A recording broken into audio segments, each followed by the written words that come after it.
নানা জানের কি হয়েছে? আমি যে এক্ষুনি দেখলাম ওখানে বসে দোয়া দরুদ পড়। বলে শেষ করতে পারল না ঈশা। আফিয়া বেগমের ছায়াখানাও নেই দূর দূরান্তে, চলে গেছেন তিনি। ঠিক সেই মুহূর্তে গ্যাস পোড়ার গন্ধ ঠেকলে ঈশার নাকে। ঈশা এমন অদ্ভুত গন্ধ পেয়েও নাক কুচকালো। তখন ওর মাথায় এলো না এটা গ্যাস পোড়ার গন্ধ। তবে মনে পড়তে বেশি সময়ের প্রয়োজন হলো না ওর। হঠাৎ মস্তিষ্ক সিগন্যাল দিতেই ছুটে গেল সেদিকে। কি বোকার মতো কাণ্ড করলো! চুলায় পানি দিল অথচ চুলা জ্বালালো না। অন্যমনস্ক হয়ে শুধু জ্ঞান অন করে রেখেছে। এক্ষুনি যে একটা অঘটন ঘটে যেত। হঠাৎ হাতের ফোন বিকট শব্দে বেজে উঠল। ঈশা পুনরায় চমকালো। ভয়ে এবার হাত থেকে ফোনটা মেঝেতে পড়েই গেল।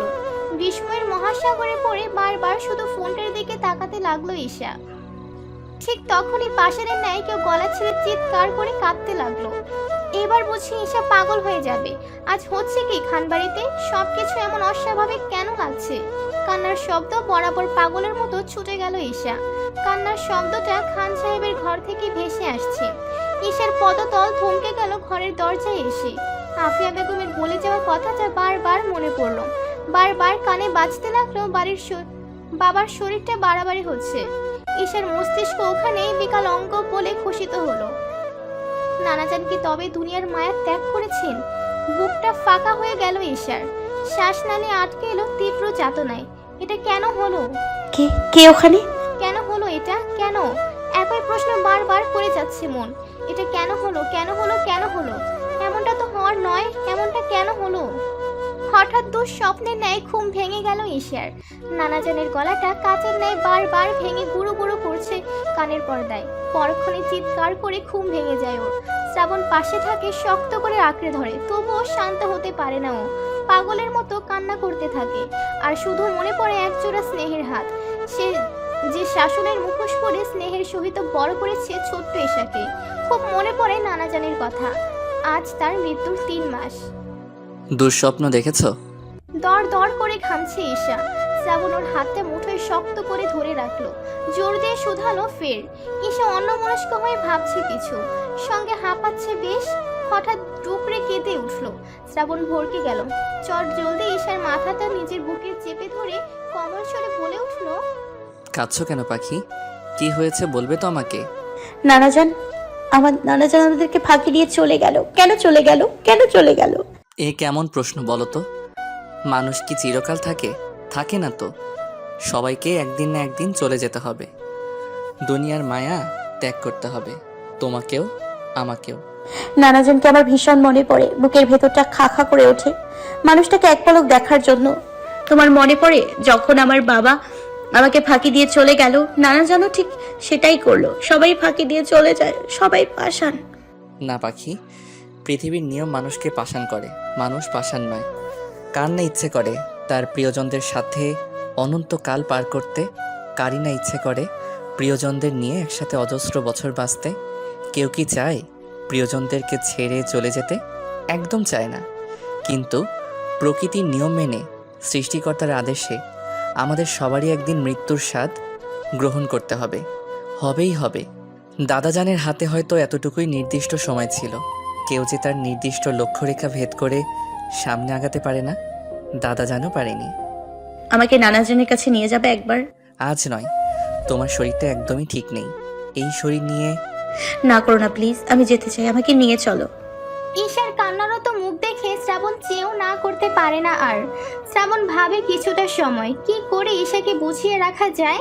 কিন্তু ঈশা তার ভাবনার মাঝেও আরো অসংখ্যবার অনুরোধ করতে থাকে যাওয়ার জন্য। যার দরুন সে ঈশাকে শান্ত করার জন্য আশ্বাস দেয় তাকে নিয়ে যাবে। 3 মাসে খান সাহেবের কবরের মাটি অনেকটাই শক্ত হয়েছে। প্রথম দিকে কাঁচা মাটির এক অদ্ভুত গন্ধ পাওয়া যেত।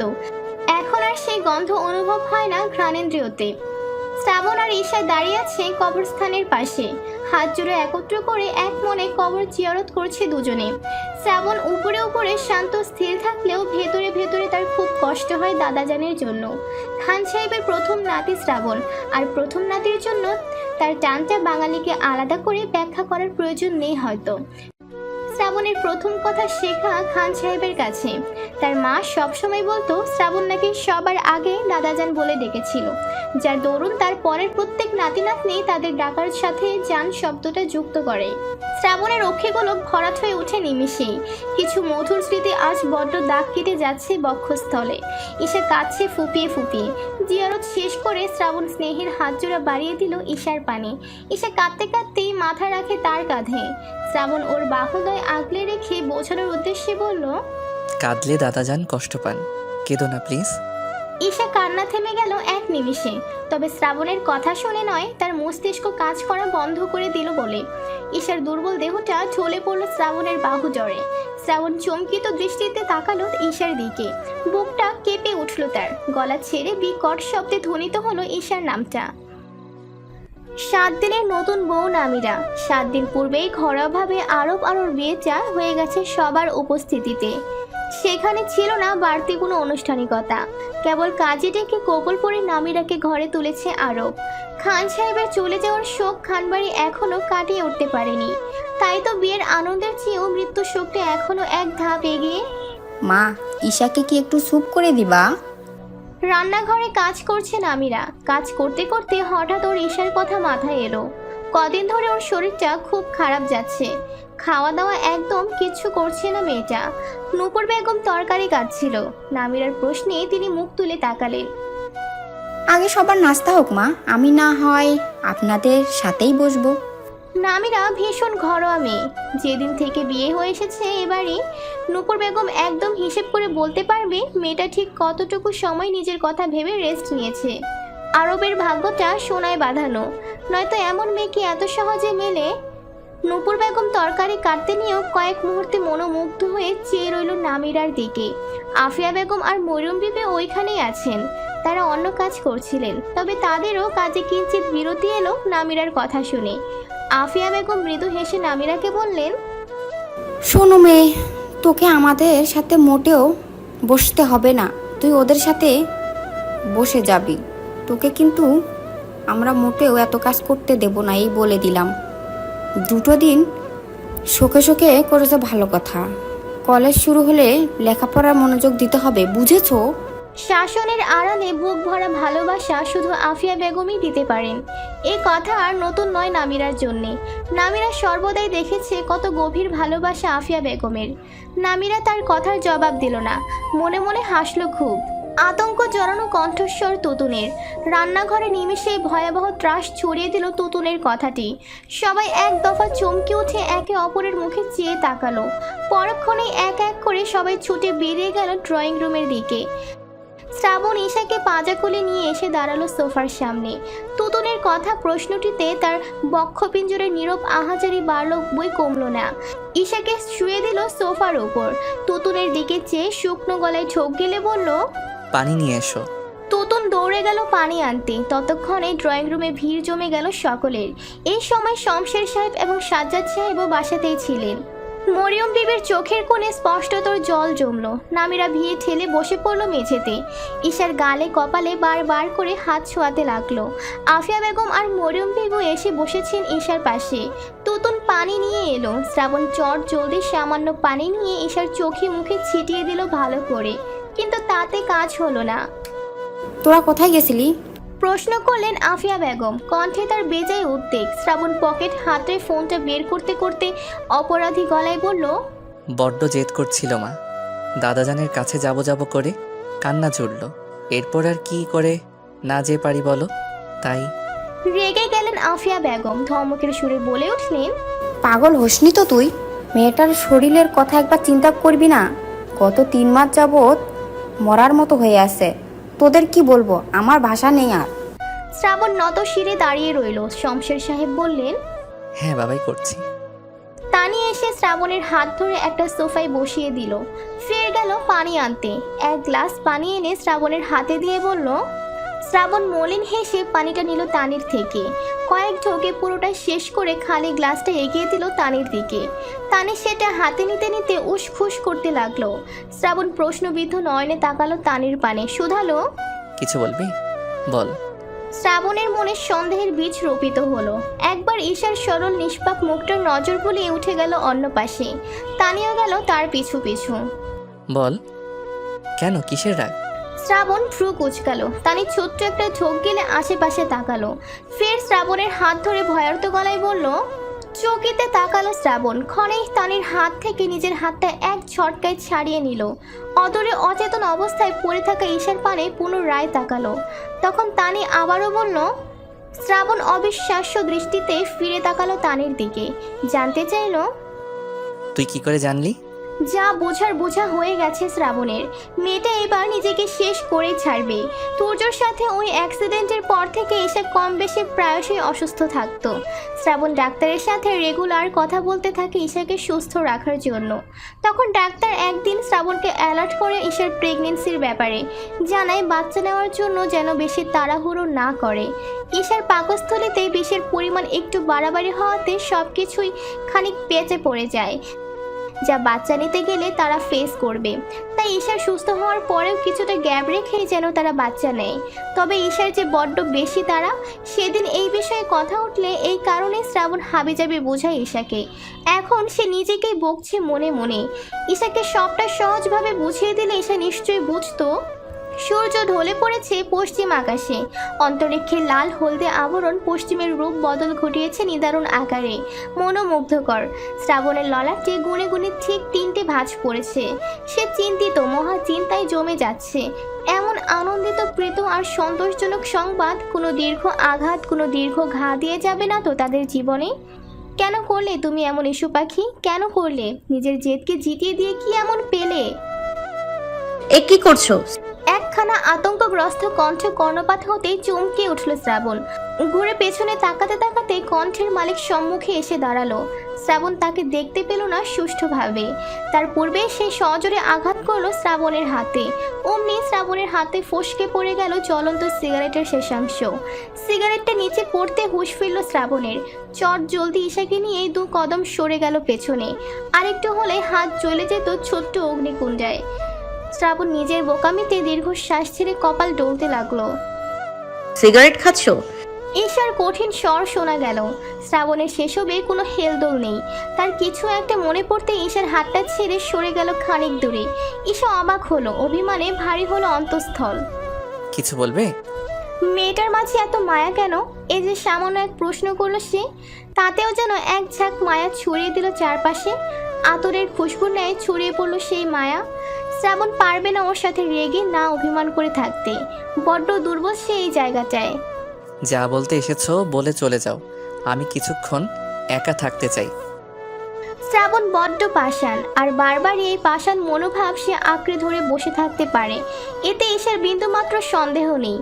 এমনিতেই অপরাধ বোধে কারো দিকে তাকাতে পারছে না ও। তার উপর শ্রাবণের এই তীব্র অভিমান কি করে ভাঙাবে ও? তুমি কি খুব রেগে আছো? রেগে থাকবো কেন? কি এমন করেছো যে আমাকে রেগে থাকতে হবে? ঈশা থমকায়। শ্রাবণ হয়তো ওর মুখে শুনতে চাচ্ছে ওর করা ভুলের কথা। ঈশা বলতে রাজি, কিন্তু এর পরের যে ঝড় ওর জন্য অপেক্ষা করছে সেটা কি করে সামলাবে? আমাকে প্লিজ মাফ করে দাও। আমি হয়তো একটু বেশিই করে ফেলেছি। আমার অবশ্যই ধৈর্য ধরা উচিত ছিল। আমি অনেক ডেসপারেট হয়ে পড়েছিলাম। আমাকে ক্ষমা করে দাও। কান্নায় সিক্ত হলো তার মায়াবী নেত্রদয়। শ্রাবণ তবুও বেলা ফুরালো। সাঁঝবেলার সন্ধিক্ষণে উত্তরের দিশা থেকে ভেসে এলো আজানের প্রগাঢ় ধ্বনি। ঈশা হাতের উল্টো পিঠে চোখের কোণে জমে থাকা জলটুকু মুছে নিয়ে গায়ে জড়ানো চাদর থেকে উন্মুক্ত কপাল মুড়িয়ে নিল। আজানের কলরবের সঙ্গে সঙ্গে ক্ষণকালের জন্য হলেও শীতল হলো দুজনের চঞ্চল হৃদয়খানা। শ্রাবণ প্রলম্বিত নিঃশ্বাস ছেড়ে ঘাড় বাঁকিয়ে আধা আধি তাকালো। আদেশ দেওয়া গলায় বলল, ভেতরে যাও। তুমি আসবে না? শ্রাবণের কথার পৃষ্ঠে গলা শোনালো ঈশার। শ্রাবণ পুনরায় গম্ভীর রূপ ধারণ করলো। অন্য ভাবনায় ততক্ষণ ডুবে গেল তার বিবশ মন। শ্রাবণকে অন্যমনস্ক হয়ে পড়তে দেখে আর কিছু বলতে চেয়েও পারল না ঈশা। এক সমুদ্র মন খারাপ নিয়ে নিঃশব্দে প্রস্থান করলো। ঈশা নামাজ পড়ল। নামাজের পর প্রায় অনেকটা সময় জায়নামাজেই পড়ে রইল। কতক্ষণ কান্না করলো, আবার কতক্ষণ আল্লাহ পাকের নিকট আশ্রয় চাইলো। বড্ড অসহায় লাগছে নিজেকে। শ্রাবণকে না জানিয়ে কাজটা করে ও ভুল করেছে, সেটা এখন হাড়ে হাড়ে টের পাচ্ছে। কি এমন হতো শ্রাবণ নিষেধাজ্ঞা জারি করত, তাতে কি? ও কি পারতো না মানুষটাকে বোঝাতে? তবে সময় এখনো অনুকূলেই আছে, এখনো ততটা দেরি হয়ে যায়নি। দরজায় করাঘাত পড়লো। ঈশা মোনাজাত শেষ করে জায়নামাজ গুছিয়ে ওঠাকালীন বাইরে থেকে দরজায় করাঘাতের শব্দ পেয়েও সেদিকে তাকায়। দরজা ভেজানোই আছে। ঈশা দোয়া শেষ করে গলা ছাড়লো, কে ভেতরে? এসো। অনুমতি পেয়ে হুড়মুড় করে ভেতরে ঢুকে এলো নামিরা, তুতুন আর তানি। ওদের তিনজনকে দেখে ঠোঁটের কোণে লম্বা এক টুকরো হাসির রেখা ফুটে উঠলো ওর। কি ব্যাপার, সবার একসাথে আসা হলো যে? ঈশা আগ্রহী জানতে। প্রশ্নটা করে বিছানায় বসতে বসতে তিনজনকে ইশারা করলো বসতে। নামিরা ওকে ভালো করে পর্যবেক্ষণ করে বলে উঠলো, কি হয়েছে তোর? আবার কাঁদছিস নাকি? নামিরার গলায় বিস্ময়। ওর চিন্তান্বিত কণ্ঠে এবার তানিও সিরিয়াস ভঙ্গিতে দেখলো ঈশাকে। ঈশা নিজের দুঃখ লুকাতে চাইলো, তাই সাহসে নামিরার কথাটাকে মজা বানিয়ে বলল, কাঁদবো কি করে, এখন যে আমার সুখের দিন শুরু। নামিরার উদ্বেগ কমে এলো ঈশার প্রত্যুত্তরে। হ্যাঁ ঠিকই তো, এখন আর দুঃখ কিসের ওর? নতুন অতিথি আসছে খানবাড়িতে। এই খুশির আবেশ চলতে থাকবে বহুদিন। টান টান উত্তেজনায় কাটবে গোটা 7টা মাস। নামিরা দুশ্চিন্তা মুক্ত হয়ে বলল, তা যা বলেছিস। জানিস, আমার ভাবতেই কি ভীষণ ভালো লাগছে, মনে হচ্ছে আমি নিজেই মা হতে চলেছি। নামিরার বোকার মতো ভাব প্রকাশে হেসে ফেলল তানি। নিঃসংকোচে বলে ফেলল, কথাটা বলতে দেরি হলেও শব্দ করে হেসে ফেলতে দেরি হলো না ঈশার। সঙ্গে জুটল তানি আর ওর ডেভিল মার্কা হাসি। তুতুন অবুঝ বাচ্চা, বোনদের সাথে তাল মিলিয়ে সেও হাসতে লাগলো। বিপাকে পড়ে গেল বেচারা নামিরা। তার রায়বাঘিনী ননদিনী যে এরূপ ঠাট্টা করে বসবে তা যে কস্মিন কালেও ভাবেনি সে। কথাটাও মন্দ বলনি মাই ডিয়ার ভাবি। কিউ না ঈশার পুরো কথাটা শেষ করতে দিল না। তার পূর্বেই নামিরা তেড়ে গিয়ে ঈশার মুখ চেপে ধরলো। কুটিল চাহনিতে বলে উঠল, নো প্রবলেম। কেন? হ্যাঁ, তুই তো বলতি সব সময় আমরা দুইজন বেস্ট ফ্রেন্ড একই সাথে একই সময়ে বিয়ে করব, আর আমাদের বেবিও হবে একসাথে। বিয়েটা তো হলো না, অ্যাটলিস্ট বেবিটা তো নিতেই পারি। থামাতে পারলো না ঈশাকে, এমনকি তানিও থেমে রইল না। দু বোন মিলে ইচ্ছে মতো লজ্জায় ফেললো নামিরাকে। নামিরা পারলে সেন্সলেস হয়ে যেত ওখানে। বড্ড বাজে এই তানিটা। আর তার সাথে যুক্ত হলো ঈশাটাও। সন্ধ্যার একটা জমজমাট নাস্তা হলো ঈশার ঘরে। বাকিরাও পেয়েছে, তবে ওদের তিনজনের আড্ডাটা নিরলস ভঙ্গিতে অব্যাহত রয়েছে ঈশার ঘরে। তানির সব দমফাটা হাসির গল্প এবং তুতুনের কিছু না বোঝার মুখস্থ চর্চা চর্চিত হয়ে গেল। কিন্তু এত সময়ের মাঝেও একবারও শ্রাবণের মুখ দর্শন হয়নি ঈশার। শ্রাবণ আসেনি ঘরে। মনে পড়তেই লুকানো ক্লেশগুলো মাথার চারা দিয়ে উঠল ঈশার মনে। যার দরুন হাসি মজায় মেতে থাকা ওর উৎসুক মুখের ভঙ্গিমা ক্ষণকালেই বিলুপ্ত হয়ে গেল। ব্যাপারটা দৃষ্টিগোচর হয়নি নামিরার, তাই সে সবার অলক্ষ্যে মৃদুস্বরে প্রশ্ন করেই ফেলল, তুই ঠিক আছিস ঈশা? তোর চোখে মুখে কিন্তু অন্য কথা বলছে। কি হয়েছে তোর সোনা? মুখটা এমন হয়ে আছে কেন? কি নিয়ে এত দুশ্চিন্তা তোর? কতটুকু দুশ্চিন্তার কথা আর খোলাসা করবে নামিরার কাছে? কতটুকু দুশ্চিন্তার কথা আর খোলাসা করবে নামিরার কাছে? ঈশার বুকটা ক্রমশ ভারী হয়ে আসছে নীরব যন্ত্রণায়। অনেকক্ষণ যাবৎ ছেলেকে লক্ষ্য করছেন আফিয়া বেগম। কিভাবে কথা শুরু করবেন ভাবতে ভাবতে এক কাপ কফি নিয়ে গেল ছেলের কাছে। না হয় এক কাপ কফির বাহানাতে ছেলের সাথে কথা জুড়বেন। তিনি মা হয়ে বোঝেন ছেলের মনের অশান্তি, কিন্তু সন্তানদের সব অশান্তিতে মায়েদের নাক গলানোটাই উত্তম। তবে এই মুহূর্তের অশান্তিতে মা হয়ে ছেলের সাথে তার কথা বলা আবশ্যক। এত অস্থির হয়ে আসিস কেন বাবা? হওয়ার বিষয়টা হজম হচ্ছে না। খানিক ঠাট্টা করার ভঙ্গিমায় কথা পারলেন আফিয়া বেগম। শ্রাবণ মাথা নিচু রেখেই কফিটা নিল মায়ের থেকে। সমস্ত ক্লান্তি দুশ্চিন্তার অবসান এক কাপ কফি। একটা চুমুক দিয়ে কথা পাল্টানোর প্রসঙ্গে বলল, কফিটা ভালো হয়েছে মা। আফিয়া বেগম ভ্রু কুঞ্চিত করলেন। পণ্ডিতের একটা ভাব নিয়ে বললেন, কথা ঘোরাচ্ছিস কেন বলতো? সব ঠিকঠাক আছে তো বাবা? কাটা ঘায়ে নুনের ছিটা দিলে ভয়ানক জলে, ঠিক তেমন ভাবেই জ্বলছে শ্রাবণের বুকের ভেতরটা। মাকে সবটা বলবে কিনা ভাবছে সে, কিন্তু বললে কি হবে? এখন আর কোনো কিছুই ঠিক হওয়ার সম্ভাবনা নেই। সে পারবে না একটা নিষ্পাপ প্রাণকে নিষ্ঠুরতার পরিচয় দিতে, যেটা ইসলামও সম্পূর্ণ হারাম বলে ঘোষণা করেছেন। এত কি ভাবছিস এই শ্রাবণ? হ্যাঁ। কি ভাবছিস? কি হয়েছে তোর? সকাল থেকে দেখছি অন্য চিন্তায় বারবার মশগুল হয়ে পড়েছিস। কি হবে মা? কিছুই না। বলতে বলতে ক্লেশ ছেড়ে পুনরায় কফির কাপে চুমুক দেয়। আফিয়া বেগম হাল ছাড়লেন না, সরাসরি প্রশ্ন করে বসলেন, তুই কি এই সুসংবাদে অখুশি? ঈশার প্রেগনেন্সি তোকে চিন্তার অতলে গহরে ফেলে দিল যে? বুকটা পুনরায় চলে যায় শ্রাবণের। কফিটা পুনর্বার খেতে নিয়েও রেখে দেয়। আফিয়া বেগম ছেলের পরিবর্তন লক্ষ্য করে হেসেই ফেললেন। মমতাময়ের মায়াবী হাসি, ঠোঁটের কোণে হাসি বজায় রেখে বললেন, প্রথম প্রথম প্রেগনেন্সিতে মেয়েদের কত রকম পাগল পাগল চিন্তা করে জানিস? 1 মাস 2 মাস পেরোতেই ওরা সারাক্ষণ এই ভাবনায় মশগুল হয়ে যায়, বাচ্চা কেমন হবে, কার মতো হবে, ছেলে হবে নাকি মেয়ে হবে, 100 রকমের চিন্তা, ঠিক বাচ্চাদের মতো। আবার যখন 6 মাস পেরিয়ে যায় তখন তো তাদের মহা দুশ্চিন্তাগুলো আরও এক ধাপ এগিয়ে যায়। বাচ্চার জন্য ড্রেস কেনা থেকে শুরু করে তার জন্য একটা আলাদা ঘর বানিয়ে ফেলা, আর সেই ঘরটা রোজ তার এক একটা স্বপ্ন ভেঙে সাজিয়ে তোলে নিমিষেই। আবার যখন 9 মাসে পা দেয় তখন সারাক্ষণ একটা মেয়ের দুশ্চিন্তা থাকে, তার যাই হোক তার সন্তানটা যেন সুস্থ স্বাভাবিকভাবে পৃথিবীতে আলো দেখতে পায়। সে চলে যাক কিন্তু তার বাচ্চাটা রয়ে যাক।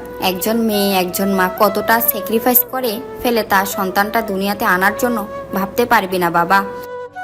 শ্রাবণের বুকটা চৌচির হয়ে ধরা দেয় মায়ের নিকট। শ্রাবণ নেমে পড়ে মায়ের কাছে, পায়ের পা জোড়া আগলে ধরে মাথা রাখে মায়ের কোলে। তার কষ্ট হচ্ছে, ভবিষ্যৎ ভেবে তার বুকটা ফেটে চৌচির হয়ে যাচ্ছে যে। আফিয়া বেগম শ্রাবণের মাথায় হাত রাখলেন, হাত বুলাতে বুলাতে বললেন, জানিস একজন মেয়ে একজন মায়ের সবচেয়ে বড় শক্তি কি? তার জীবন সঙ্গী।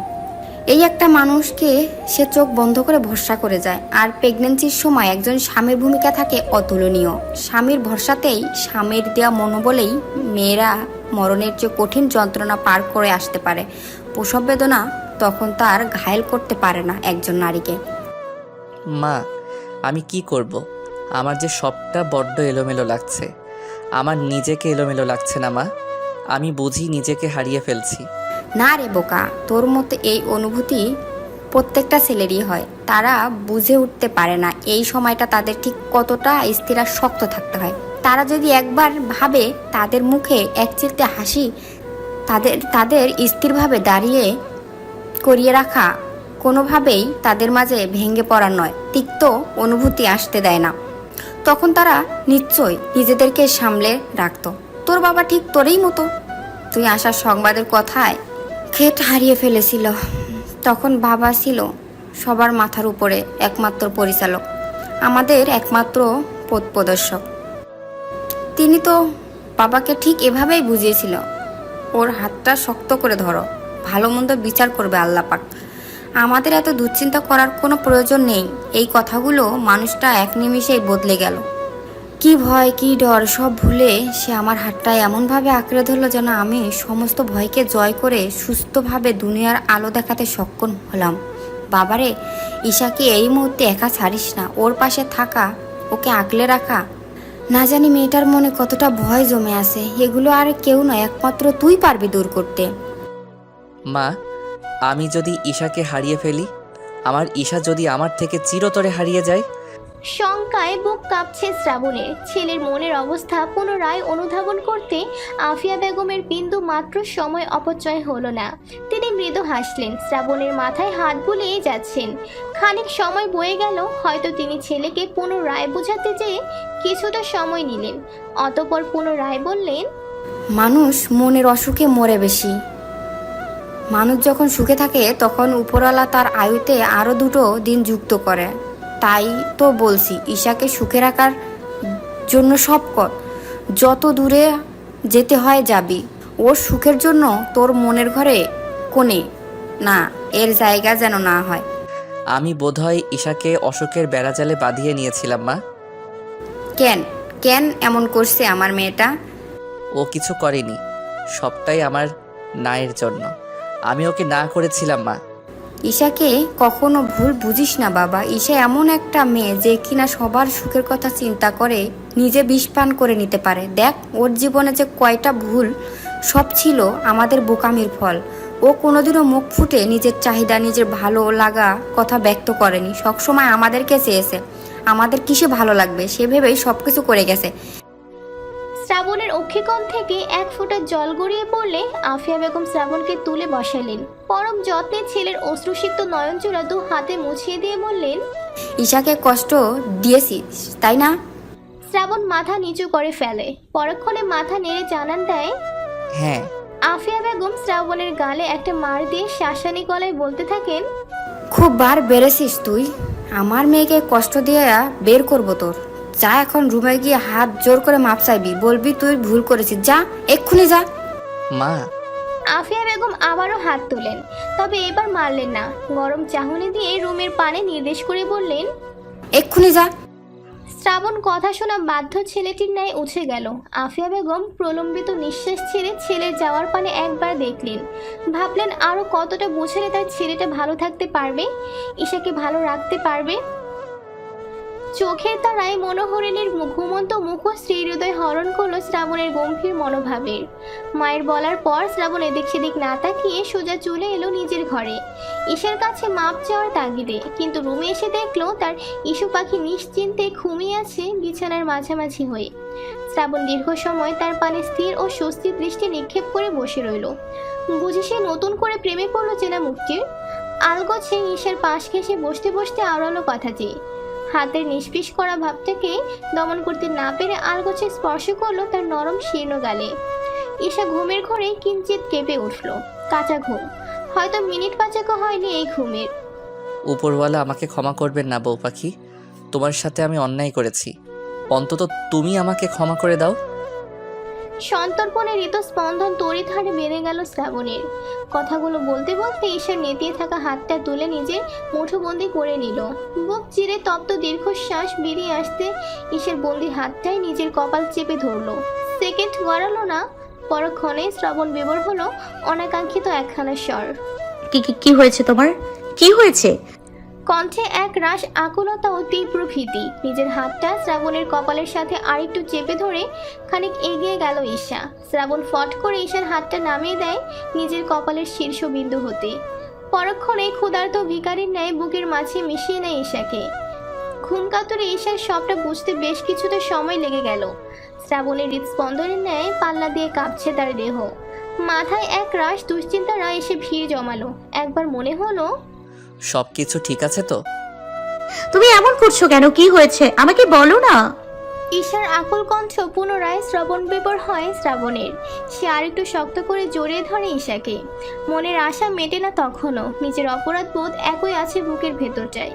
কি গো বলো না, আমার যে এবার ভয় করছে। ঈশার মুখে ভয়ের কথা শুনে শ্রাবণ ওকে আলগা করলো নিজের থেকে, সোজা করে বসালো তার থেকে কয়েক ইঞ্চি দূরত্বে। ফের ব্যস্ত গলাতে বলল, বসো, আমি আসছি। প্রশ্ন করতে চেয়েও সময়ের কাছে হার মেনে গেল ঈশা। শ্রাবণ অতি দ্রুত প্রস্থান করলো। ঠিক 2 মিনিটের মাথায় আবার ফিরেও এলো। ঈশা ঠিক ওখানেই তৃষ্ণার্ত কাকের ন্যায় প্রহর গুনছিল। শ্রাবণের হাতে একখানা নীল রঙা খাম দেখে ঈশা প্রশ্নবিদ্ধ নয়নে তাকালো তার পানে। শ্রাবণ চমৎকার হেসে খামটা নিয়ে এগিয়ে গেল ডাক বাক্সটির কাছে। ঈশা নেত্রে অবিশ্বাস্য ভাব জমিয়ে দেখে যাচ্ছে শ্রাবণের কাণ্ড। শ্রাবণ খামটা ডাক বাক্সে ফেললো। ক্ষণে হারে রেড়ে করতে করতে টিয়া পাখিটি গলা বাজিয়ে ডেকে উঠল। ঈশা চমকে উঠল। পরক্ষণে এক ঝাঁক আনন্দ আষ্টেপৃষ্টে জড়িয়ে নিল ওর সর্বাঙ্গ। মনটা আনন্দে নাচন কোদন করে উঠতেই ঈশা চটজলদি বিছানা ছেড়ে নেমে পড়ল। বহুদিন হয়ে গেছে কোনো চিঠি মেলেনি। ঈশা তাড়াহুড়ে বের করলো চিঠিটা। মনটা তার আকুপাকু করছে চিঠি খোলার আকাঙ্ক্ষায়। নাচতে ইচ্ছে করছে উৎফুল্লতায়। থ্যাংক ইউ আমার ডাক পিয়ন, থ্যাংক ইউ সো মাচ। বহুদিন যাবৎ বড্ড মিস করছিলাম আমার চিঠিগুলোকে। আমি তোমার সাথে অন্যায় করেছি, মস্ত বড় অন্যায়। প্লিজ আমাকে মাফ করে দাও। শ্রাবণের এমন বাক্যে চিঠি খোলার কথা ভুলে গেল ঈশা। চকিতে পেছনে মুড়ে তাকাতেই চোখের তারে ভেসে উঠে শ্রাবণের ক্লিষ্ট মলির মুখখানা। বুকের ভেতরটা ছ্যাদ করে উঠল ঈশার। চোখের গলি ভরাট হলো বুকের ভেতরের চাপা আর্তনাদগুলো মনে পড়াতে। উপরওয়ালা ওর মোনাজাত কবুল করেছেন। তবে শ্রাবণকে পুনরায় ওর পানে ফিরিয়ে দিলেন তিনি। না, এখানে তোমার কোনো ভুল নেই। আমি তো তোমাকে না জানিয়ে এত বড় একটা সিদ্ধান্ত নিয়েছি। আমার ভুল, আমি তোমাকে কষ্ট দিয়েছি, তুমি আমাকে ক্ষমা করে দাও। বলতে বলতে ঈশা হাত জোর করলো। শ্রাবণ ওর হাত টেনে নিয়ে জড়িয়ে ধরল পুনরায়।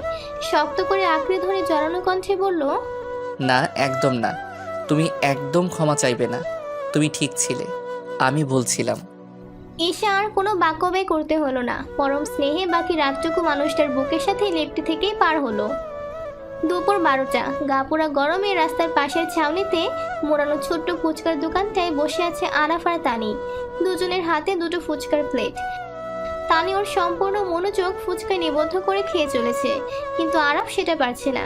সে তানির সাথে তাদের প্রেমের সম্ভাব্য বিষয়টি নিয়ে কথা বলতে চায়, কিন্তু কোনো মতেই পারছে না। উসখুস করছে ভেতরে ভেতরে। আমাকে তোমার কেমন লাগে? অবশেষে বলেই ফেললো। বড় উৎসুক শোনালো আরাফের কণ্ঠখানা। তানির আয়েসে ভঙ্গিতে বসে ফুচকা খাওয়া কিঞ্চিত বিরতি এলো এহেম প্রশ্নে। ভ্রু যুগল কুচকে সে তাকালো আরাফের পানে, বিরক্তির সহিত বলল। আরাফের উৎফুল্ল হৃদয়ে ভাটা পড়লো, মুখটা লটকে গেল ক্ষণেই। শার্টের কলারটা টেনে ঠিক করতে করতে মাথা নিচু করে বলল, ভালো নাকি খারাপ? ছোট্ট কাঠখোট্ট জবাবে এবারও আরাফের মুখের প্রফুল্লতা ফেরত এলো না। মাথার চুলগুলো হাতে দিয়ে চিরুনি করে বলল। বাস। তানি ফের ফুচকা খেতে নিয়ে থামে। এবার সে আরো বিরক্ত হলো। সমস্যা কি লোকটার? খেতে চেয়েছে চকলেট মিষ্টি, হাতে ধরিয়ে দিল ফুচকা। যাক, সমস্যা নয়, ফুচকাটা তার এতটাও অপ্রিয় নয়, মোটামুটি অ্যাডজাস্ট করতে পারে। কিন্তু হঠাৎ এসব ব্যাঙে ছাতামাতা প্রশ্ন করে খামোখাই বিরক্তির সাগরে ফেলে দিচ্ছে তাকে। আরাফ ভেবাচাকা খেয়ে গেল। ফুচকাওয়ালার লোকটার পানে রাগী চোখে তাকিয়ে বলে উঠল, মামা, তুমি ওটা ঝাল দিয়েছো? বারণ করছিলাম না তোমাকে? তানি ফের পুনরায় খেতে নিয়েও খেতে পারল না। হতভম্ব হয়ে গেল আরাফের কাণ্ডে। সে পেছন থেকে আরাফের হাত টেনে ধরে বলে উঠল। আরাফ তটস্থ নয়নে তাকালো একবার, ফের বলল, ঝাল হয়নি, সরি মামা। আরাফের হাঁ করা মুখে একটা ফুচকা দিয়ে বন্ধ করে দিল তানি। ফের মুচকি হেসে বলল, ডাক্তারের নাম ফাজলে করিম। নামটা পড়তে ঈশার অবচেতন মন পড়ল ফাজিল করিম। ফাজিল শব্দটা ওর মস্তিষ্ক দ্বিতীয়বারের ন্যায় আওড়াতে টনক নড়ে। নড়ে চড়ে বসে পুনরায় নামটা পড়ে, ফাজলে করিম। ইস, কেমন বাচ্চাদের মতন চিন্তাধারা। শ্রাবণ শুনলে নির্ঘাত এক ধমক দিয়ে বসিয়ে রাখবে। 7 মাস পড়েছে ঈশার অনাগত সন্তানের। ডাক্তার বলেছেন তারা চাইলে আলট্রাসাউন্ড করেই বেবির জেন্ডার জানতে পারবে। কেননা এর পূর্বে বার কয়েক আলট্রাসাউন্ড করালেও শ্রাবণের বারণে কেউ জানতে চায়নি ঈশার পেটে যে আছে সে তাদের প্রিন্স নাকি প্রিন্সেস। শ্রাবণ এবারও কাজ গলায় জবাব দিল তারা জানতে চায় না। ডাক্তার ফাজলে করিম অবাক হয়ে শুধালেন। শ্রাবণ মলিন হেসে জবাব দেয়, এখানেই আমার অসুবিধা। ডাক্তার সাহেব শ্রাবণের কথাটা ঠিক বুঝলেন না। ফাইলে কলম চালাতে গিয়েও থামলেন। প্রশ্নবিদ্ধ নয়নে তাকালে শ্রাবণ ঠোঁটের কোণে এক চাঞ্চল্য হাসি এঁটে এগিয়ে গিয়ে টেবিলের উপর দুটি হাত রাখলো। একে অপরকে জুড়ে কয়েক মুহূর্তে ভাবনায় বিজড়িত হয়ে বলে উঠল, ছোটবেলায় স্কুল থেকে বাড়ি ফেরার পর হঠাৎ যখন বাবার হাতে নতুন কোনো পেন্সিল বক্স দেখতে পেতাম, তখন যে আনন্দটা হতো, আমি আমার সন্তানের ক্ষেত্রেও একই আনন্দ পেতে চাই। ইংলিশ এক্সাম বুকটা বিরামহীন কাঁপছে। হঠাৎ দাদিজান এসে কপালের ঠোঁট ছুঁয়ে এক টুকরো স্নেহ দিয়ে মায়ের চোখের আড়ালে হাতে 10 টাকা গুজে দিয়ে বলতো, পরীক্ষা শেষ হইলে তোমার পছন্দের কিছু কিনে খাবা। এই যে কিছু কিনে খাবার অপ্রত্যাশিত আনন্দ, আমি আমার সন্তানের ক্ষেত্রেও এই একই আনন্দটা পেতে চাই। আমি চাই ও আমার অপ্রত্যাশিত সুখের কুণ্ডলী হোক, আমার অনাকাঙ্ক্ষিত অনাবিল খুশির একমাত্র ভাগীদার হোক। যদি আগে জেনে ফেলি তবে প্রত্যাশিত আনন্দ পাবো, যেটাই হয়তো আমার আনন্দ আরেকটু বেশি হবার কথা ছিল, কিন্তু কম হবে। আমি চাই না প্রত্যাশিত আনন্দে আমার সন্তানের প্রতি সবার ভালোবাসা বিন্দু পরিমাণ কমতি হোক। সে কে, এই চাওয়াটাই আমাদের একমাত্র চাওয়া নয়। সে কি, আমাদের কতটা জুড়ে রয়েছে, সেটাই আমাদের একমাত্র চাওয়া।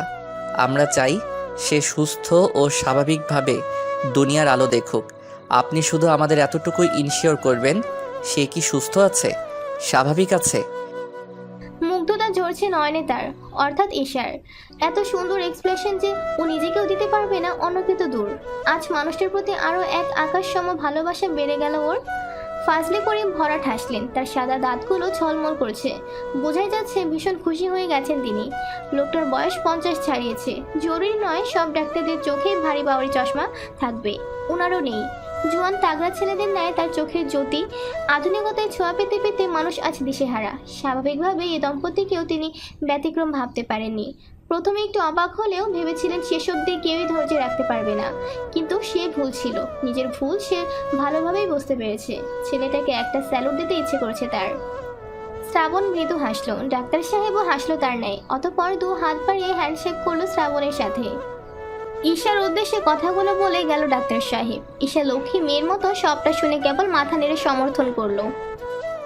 ছোট্ট একটা ঘরোয়া আয়োজন করা হয়েছে ঈশার জন্য। বহুদিন বাদে খানবাড়িতে পুনরায় কোনো খুশির আয়োজনে মেতে উঠেছে সকলে। নামিরা ছুটাছুটি করছে এটা সেটা নিয়ে। আরও বার শ্রাবণ ঘর সাজানোর দায়িত্বে রয়েছে। তিতির, তানি আর তুতুল রয়েছে ভাইদের অ্যাসিস্ট্যান্ট হয়ে। ওদিকে তিতিরের 3 মাসের ছেলে বাবার কোলে থেকে অতিষ্ঠ হয়ে এবার কান্নার জন্য চিৎকার করে।